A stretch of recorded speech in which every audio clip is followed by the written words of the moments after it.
These are sesame noodles. Do you ever get hangry and need food right away before you get grumpy and shaky? Well, I do, and this is what I make whenever I need food in 10 minutes. Start by combining light soy sauce, dark soy sauce, black vinegar, sugar, sesame oil, and sesame paste. You can use any kind of noodles in your pantry. Combine noodles with the sauce, then add green onion and chili oil.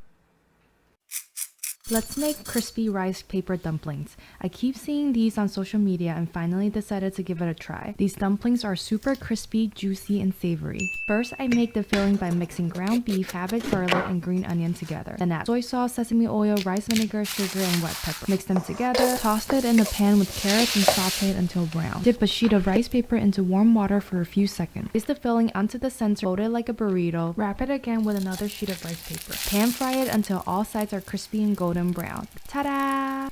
One of the things I love about Asia is that there is street food everywhere. I love walking through busy street looking for the cheapest and most authentic food. One of my favorite street food has to be Hong Kong fish balls. These fish balls are simmered in delicious thick curry sauce, which is perfect to enjoy over a bowl of udon. To make it, I first saute minced garlic until fragrant. Then I added Lee Kum Kee's fish ball sauce to the chicken broth. This sauce has all the ingredients I need for Hong Kong street style curry. I also added a tablespoon of soy sauce to the broth. Boil for a few minutes, toss in fish balls, udon, and beef slices, and cook to perfection.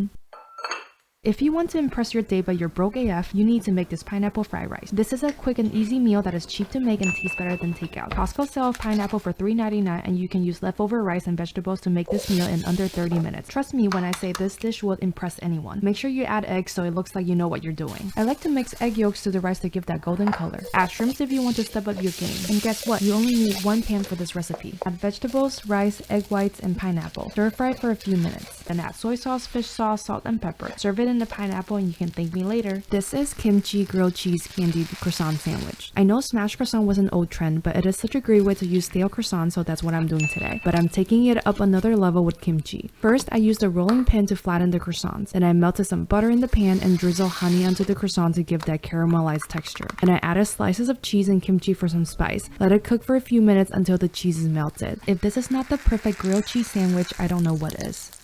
Let's make Taiwanese braised pork rice. This is my favorite Taiwanese dish of all time. This braised pork rice is usually served with hard-boiled eggs and steamed rice. The pork belly is so tender it melts in your mouth. First, slice the pork belly into strips and cook over medium-high heat until brown. Add minced garlic and cook for another minute. Then add light soy sauce, dark soy sauce, cooking wine, oyster sauce, sugar, 5 spice, and white pepper. Add water, hard-boiled egg, and fried shallots and bring it to a boil. Let it simmer for about 1.5 hours. Then, ta-da! Let's make steamed cabbage rolls. Whenever I'm craving dumplings but don't want to eat too many carbs, I make these healthy steamed cabbage rolls instead. First, prepare cabbage leaves by cutting part of the stem off. This will make it a lot easier to roll later. For the filling, combine ground meat, carrots, ginger, garlic, green onion together. Then add soy sauce, oyster sauce, cooking wine, sesame oil, salt, and pepper. Mix them together. Blanch cabbage leaf in a pot of boiling water to make it soft.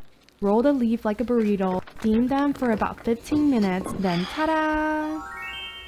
Let's make Taro coconut sago. My mom used to make this for me all the time, and you only need 5 ingredients. This is a creamy dessert made with taro, coconut milk, and tapioca pearls. First, peel and dice taro into big cubes. Add rock, sugar, and water into a pot and bring it to a boil. Simmer for about 20 minutes until fork tender like this. Add coconut milk and let it simmer for another 5 minutes. Cook the tapioca pearls until translucent. Add them into taro soup and stir it until combined. You can enjoy this right away or chill it in the fridge and serve cold the next day.